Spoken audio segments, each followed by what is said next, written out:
बच्चों आप में से कोई ऐसा है जो हाथ के बल चल लेता है? कोई ऐसा है? सर के बल खड़ा? अरे वाह, ये तो बहुत अच्छी बात है। आप ही की तरह एक छोटी सी लड़की थी, उसका नाम था दीपा। क्या नाम था? दीपा। और दीपा भी हाथ के बल चल लेती थी, सर के बल खड़ी हो जाती थी। जब उसके पिता ने दीपा का ये गुण देखा कि दीपा तो इतनी आसानी से हाथ के बल चल ले रही है और कभी सर के बल खड़ी हो जाती है और ऐसे कलाइयाँ कर लेती है, कार्टवील, तो उन्होंने ये सोचा कि वो दीपा को जिम्नास्टिक सिखाएंगे। और इसके लिए वो मात्र 5 वर्ष की छोटी सी दीपा को खेल के मैदान में लेकर जाने लगे। एक बार क्या हुआ कि दीपा अपना कसरत अभ्यास कर रही थी और अभ्यास करने के दौरान दीपा का पैर लड़खड़ाया और दीपा नीचे गिर गई। जैसे ही वो नीचे गिरी उसको बहुत तेज चोट लग गई और जब दीपा को चोट लगी बेटा तो डॉक्टर के पास फौरन इलाज के पास ले जाया गया। और जब वो डॉक्टर के पास गई तो डॉक्टर ने इलाज के दौरान बताया कि दीपा का जो पैर है, हम लोगों के पैर आमतौर पर ऐसे होते हैं, नॉर्मल फीट, लेकिन दीपा का जो पैर था वो नीचे से बिल्कुल सपाट था। तो डॉक्टर ने कहा कि दीपा के जैसे पैर हैं, ऐसे पैर वाली लड़कियां जिम्नास्टिक नहीं कर सकती, उनके लिए जिम्नास्टिक कर पाना संभव नहीं है। फिर क्या था, दीपा निराश हो गई, लेकिन दीपा बहुत बुलंद हौसलों वाली थी, वो बिल्कुल टूटने वालों में से नहीं थी। उसने अपने आप में ठाना कि वो आगे बढ़ेगी और अपनी इस कमजोरी को अपने खेल के आगे नहीं आने देगी। और फिर क्या हुआ, दीपा अपनी कड़ी मेहनत करने लगी और उसी दौरान उसे एक गुरु कोच मिले जिनका नाम है विश्वेश्वर नंदी। क्या नाम है? विश्वेश्वर नंदी। उन्होंने दीपा को निखारने का काम करना शुरू कर दिया और धीरे धीरे दीपा वो निखरने लगी और जिम्नास्टिक के गुणों को अच्छे से सीखने लगी। और दीपा ने उसके लिए कड़ी मेहनत की और रास्ते में आने वाली हर कठिनाई को, जो भी उसके सामने आता, उसका वो मुंह तोड़ जवाब देती थी।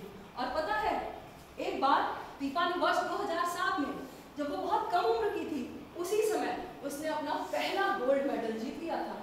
और इसके बाद दीपा ने लगातार 77 राष्ट्रीय और अंतरराष्ट्रीय स्तर पर कुल 77 गोल्ड मेडल जीते, 77 मेडल जीते, और जिसमें से 67 तो केवल गोल्ड मेडल थे। लेकिन दीपा के हौसलों की ये उड़ान अभी रुकी नहीं।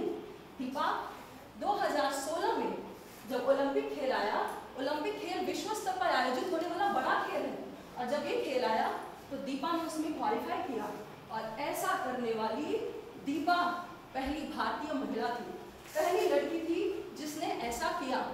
एक बार अभ्यास मैच के दौरान एक विदेशी कोच थे, उन्होंने कहा, ओलंपिक की तैयारी करवा रहे थे, उन्होंने कहा लड़कों खूब अच्छे से प्रयास करो क्योंकि भारतीय लड़कियों के बस का ये जो प्रादुर्नोवा बोल्ट है बहुत कठिन है। इसमें देखिए आप कैसे ये लड़की कलाई मार रही है ना, देख रहे हैं, तो ये बहुत कठिन है। तो उन्होंने कहा कि प्रादुर्नोवा बोल्ट लड़कियों के बस की बात नहीं है। बस दीपा ने ठान लिया कि वो उस विदेशी कोच को मुंहतोड़ जवाब देगी, और दीपा ने क्या किया, इस बोल्ट का, प्रादुर्नोवा बोल्ट का प्रदर्शन ओलंपिक में किया। और इसके प्रदर्शन ऐसा करने वाली वो विश्व की 4 खिलाड़ियों में से एक थी। कितने खिलाड़ियों में से? 4, यानी विश्व में केवल 4 खिलाड़ी ऐसे हैं जो कि इस प्रादुर्नोवा बोल्ट को कर पाते हैं। उसमें से हमारे देश के खिलाड़ी जो दीपा है, और दीपा ने विश्व स्तर पर जिम्नास्टिक का झंडा लहरा दिया। बच्चों, दीपा को धीमा करवाकर इन मेडलों ने नहीं बनाया, इन पुरस्कारों ने नहीं बनाया, दीपा को दीपा करवाकर उसके हौसले ने बनाया। किसने बनाया? इसका मतलब अगर हम भी किसी बुलंद हौसले से कोई काम करेंगे तो हमें जीत जरूर मिलेगी। और उसके बाद दीपा लगातार प्रयास करती रही और मेडल जीतती रही। बेटा, दीपा ने जिम्नास्टिक ने सिर्फ दीपा को पहचान नहीं दिलाई थी, दीपा ने जिम्नास्टिक को हर घर में पहचान दिलवाई। लोग कलाइयाँ सभी करते थे, हर गांव में हर जगह बच्चे करते हैं, लेकिन उन्हें ये नहीं पता था कि ये जो कर रहे हैं वो जिम्नास्टिक है। लेकिन दीपा करमाकर ने उसने ये करके ऐसा दिखा दिया और लोगों को बता दिया कि जिम्नास्टिक क्या है, और बहुत सारे लोग उसके बाद जानने लग गए। और देखिए, हमारे यहाँ जो परिषदीय विद्यालयों में खेल होता है उसमें भी जिम्नास्टिक होता है ना।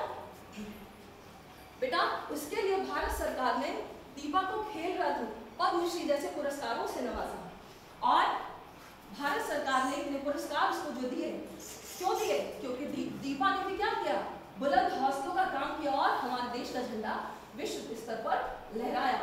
बेटा दीपा ने साबित कर दिया जो पुरानी कहावत थी कि पढ़ोगे लिखोगे बनोगे नवाब, खेलोगे कूदोगे हो जाओगे खराब, लेकिन दीपा ने अपनी मेहनत से इसे एक नया नाम दिया। क्या दिया? पढ़ोगे लिखोगे बनोगे नवाब और खेलोगे कूदोगे बनोगे चमकोगे बनकर आफताब। आफताब मतलब क्या होता है? सूर्य। आफताब का मतलब क्या होता है? जो स्वयं जलता है और पूरे विश्व को रोशनी, पूरे ब्रह्मांड में उसकी रोशनी फैल जाती है।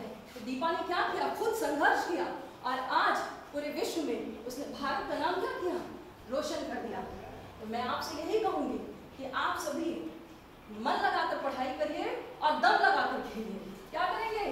मन लगाकर पढ़ाई करेंगे और दम लगाकर खेलेंगे। अगर कोई कहेगा कि पढ़ने से खराब खेलने से खराब होते हैं तो उसे बताएंगे खेलने से खराब नहीं आफताब होते हैं।